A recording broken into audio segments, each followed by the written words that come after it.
आप लोगों का हमारे YouTube channel math solution by Abhishek में स्वागत है। तो आज की वीडियो में हम कक्षा 7 के अभ्यास 2C के सवालों को हल करेंगे। तो यहाँ देखिए पहला क्वेश्चन क्या दिया है। तो यहाँ देखिए पहला क्वेश्चन दिया है।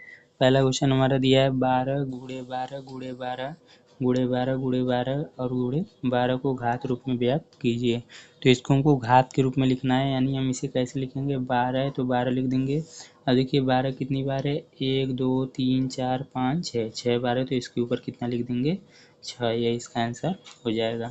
देखिए दूसरा क्या कर रहा है, 15,625 को आधार 5 फिर आधार 25 एवं आधार 125 के घातीय संकेतनों के रूप में व्यक्त कीजिए। यानी आधार हमारा क्या होता है ए और घात हमारा ये होता है, यानी हमें इस तरह इसको लिखना है, एक बार 5 के आधार पर, एक बार 25 के, फिर एक बार 125 के। तो देखिए 15,625 का पहले हम क्या कर लेंगे, गुणनखंड करेंगे।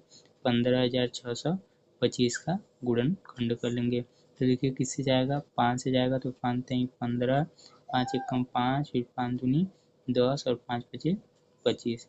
फिर देखिए 5 से जाएगा तो 5 छः 30 हो जाएगा, फिर यहाँ बचेगा 1 तो 5 दूनी 10, फिर यहाँ बचेगा 2 तो 5 पचे 25। फिर 5 से देखिए जाएगा तो 5 एकम 5, फिर 5 दूनी 10, फिर 5 पचे 25। फिर 5 से देखिए जाएगा तो 5 दूनी 10, यहाँ पे बचा 2 तो 5 पचे 25।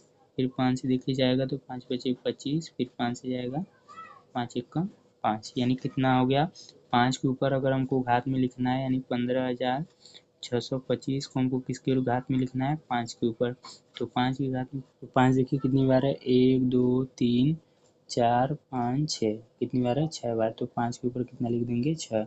या इसे हम चाहे तो ऐसे लिख सकते हैं, 5 गुणे 5, फिर ऐसे ही,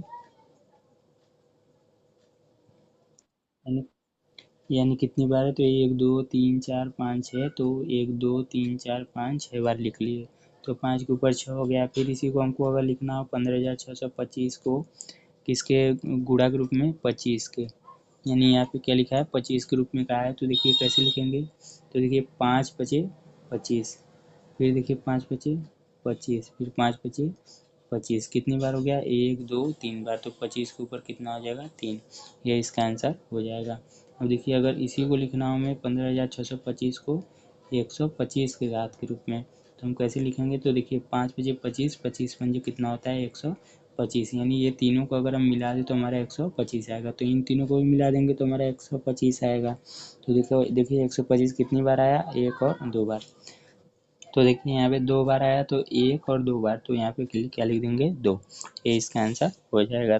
तो आगे देखिए हमारा क्वेश्चन दिया है यहाँ पे 0.001 को आधार 0.01 पर घात रूप में व्यक्त कीजिए। यानी इसको हमको क्या करना है, इसके घात के रूप में व्यक्त करना है। तो इसको देखिए यहाँ पे करेंगे। तो यहाँ पे हमारा देखिए दिया है, पहले इसको देखिए हम दशमलव को हटा लेंगे तो हमें हल करने में यहाँ पे आसानी होगी। तो यहाँ पे हम कैसे करेंगे, तो यहाँ देखिए 0 और दशमलव हटा देंगे तो हमारा दशमलव हटने के बाद 0.001 बटे, फिर देखिए दशमलव कितने अंक के बाद है, 1 2 3 4, तो यहाँ पे नीचे कट 0 पड़ जाएगा, 1 2 3 और यहाँ पे हम 1 लिख देंगे। यानी 1 2 3 4 के बाद दशमलव लगाए तो यहाँ पे हम क्या लिख देंगे, यहाँ पे 4 जीरो बढ़ाएंगे और 1 अपने से लिख देंगे। और यहाँ पे देखिए कितने अंक के बाद दशमलव है, इसको भी हटा देंगे तो देखिए 1 यहाँ पे लिख देंगे 0 और दशमलव हटा देंगे, फिर यहाँ पे 0 बचेगा और नीचे देखिए 1 2 अंक के बाद दशमलव है तो 1 0 2 0 और 1 अपने से लिख देंगे। फिर देखिए यहाँ पे कितना हो जाएगा। फिर देखिए इसे हम कैसे लिख सकते हैं, इसे हम लिख सकते हैं 1 सिर्फ, क्योंकि 1 के आगे 0 लिखने का कोई मतलब नहीं है। फिर इसे क्या लिख सकते हैं, 10,000।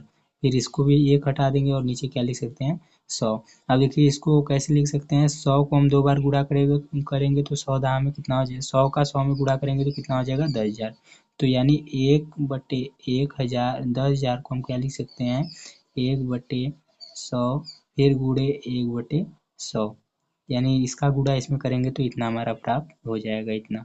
तो इसे हम क्या लिख सकते हैं, 1/100 2 बार है तो इसके ऊपर हम कितना लिख सकते हैं, 2, यानी 1/100 के ऊपर 2, यह इसका आंसर होगा। लेकिन इसको हमको लिखना है इसके घात के रूप में, तो इसको हम क्या लिख सकते हैं, 0.01 और इसके ऊपर कितना लिख सकते हैं, 2।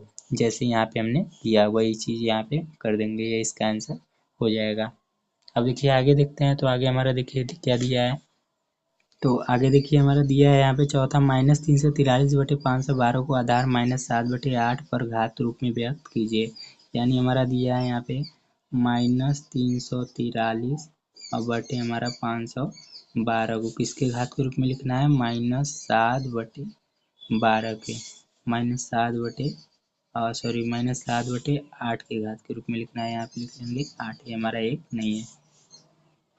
तो देखिए इसको लिखेंगे तो यहाँ पे देखिए 7 अंश है, यहाँ पर 343 अंश है, यानी इसको हमको लिखना है इसके घात के रूप में और इसको लिखना है इसके घात के रूप में।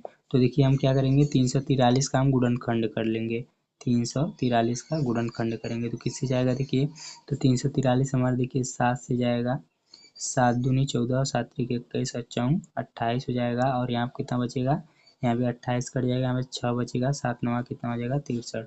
फिर 7 से देखिए जाएगा 7 7 49, फिर देखिए 7 से जाएगा 7 1 कम 7 हो जाएगा। अब देखिए यानी ये कितनी बार आ जाएगा, 1 2 3 बार, यानी 7 7 गुणे 7 गुणे 7, यानी 7 कितनी बार है, 3 बार, तो 7 के ऊपर कितना लिख सकते हैं 3। अब देखिए इसको लिखेंगे 512 को, तो 512 का भी क्या निकाल लेंगे, गुणनखंड कर लेंगे। तो किससे जाएगा देखिए हमारा 512 देखिए हमारा जाएगा यहाँ पे 8 से जाएगा, तो 8 से लेकर जाएंगे तो 8 दूनी 16, यानी कितना हो जाएगा,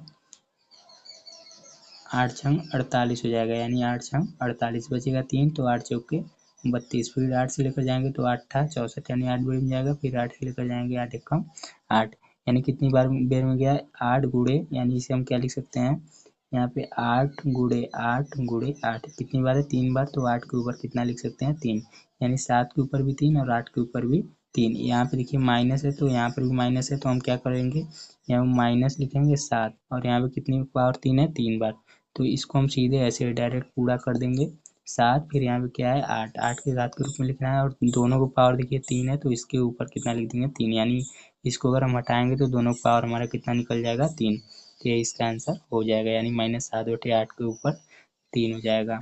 अब देखिए आगे क्या दिया है, आगे दिया है हमारा 1000/1331 को आधार 10/11 पर घातीय संकेतन के रूप में व्यक्त कीजिए। यानी 1000 और बटे हमारा 1331 को किसके आधार के रूप में व्यक्त करना है, 10/11 के। तो देखिए इससे हम कैसे करेंगे, इसका भी क्या कर लेंगे, गुणनखंड कर लेंगे, या इसको चाहे तो आप डायरेक्ट भी कर सकते हैं। तो यहाँ देखिए 2 से जाएगा 2 पंजे 10, 0 0 बढ़ जाएगा, फिर 2 से लेकर जाएंगे 2 दूनी 4 और यहाँ पे कितना बढ़ जाएगा, यहाँ पे हमें 10 के घात के रूप में लिखना है, तो यहाँ पे लिखेंगे, अब देखिए 2 दूनी 4, फिर 2 पंजे 10 और 0, फिर 2 से लेकर जाएंगे 2 1 कम 2, 2 दूनी 4, 2 पंजे 10, फिर यहाँ देखिए कितनी बार में जाएगा, यहाँ पे फिर जाएगा यहाँ पे 5 बेरी से, तो 5 दूनी 10, 5 पचे 25, फिर 5 से जाएगा 5 पचे 25, फिर 5 एक कम 5 हो जाएगा। तो देखिए 2 दूनी 4, 4 दूनी 8, यानी हम इसे कैसे लिख सकते हैं, देखिए यहाँ पे 2 गुणे 2, यानी ऐसे ही लिख सकते हैं 2 गुणे 2 गुणे 2, फिर गुणे 5 गुणे 5 गुणे 5, ये इतना बार है, इसे लिख लेंगे। अब देखिए 2 दूनी 4, 4 दूनी 8, 8 पंच 40, यानी इसको हम पूरा गुणनखंड कर दिए, तो इसको देखिए ये तरीका कैसे है इसका लिखने का, तो यहाँ पे देखिए 5 को एक बार 2 के साथ गुणा करेंगे तो 5 दूनी 10, यानी 2 गुणे 5, फिर गुणे 2 गुणे 5, फिर गुणे 2 गुणे 5, तो इसे हम कैसे लिख सकते हैं, 2 पंजे 10 यहाँ पे आएगा, फिर 2 पंजे 10, फिर 2 पंजे 10, यानी 10 कितनी बार आ रहा है, 10 के घात के रूप में लिखना है, तो 1 2 3, यानी 10 के घात कितना हो जाएगा 3, यानी हम इसे डायरेक्ट भी कर सकते हैं 10 दाम में 100, 10 दाम में 100, फिर गुणे 100 दाम में, यानी 10 दाम में 100, फिर 100 दाम में 1000, 1000 आ जाएगा, तो 10 के ऊपर हम कितना लिख सकते हैं 3, और 11 को कैसे लिख सकते हैं, 11 को भी हम चाहे तो डायरेक्ट कर सकते हैं, तो यहाँ पे हम निकाल देते हैं, तो देखिए किससे जाएगा यहाँ पे 11 जाएगा, तो 11 कम 11, फिर क्या कितना हो जाएगा, यहाँ पे 2 बचेगा, फिर 11 दूना 22 हो जाएगा, फिर यहाँ पे 1 बचेगा, 11 कम 11, फिर 11 जाएगा, 11 कम 11, 11 कम 11, फिर 11 से एक बेरी में चला जाएगा, 11 कम 11, देखिए 1 2 3 आ जाएगा, यानी 11 गुणे 11 गुणे 11, यानी 11 कितनी बार है 3 बार, तो एक यानी 11 के ऊपर 3 लिख देंगे, तो 11 के ऊपर भी 3 और 10 के ऊपर भी 3, तो हम इसे कैसे लिख सकते हैं, इसे लिख सकते हैं 10/11 इसके ऊपर 3, ये इसका आंसर हो जाएगा। तो चलिए आज के लिए बस इतना ही, इसके और सवालों को हम नेक्स्ट वीडियो में करेंगे, तो चलिए मिलते हैं अपने नेक्स्ट वीडियो में।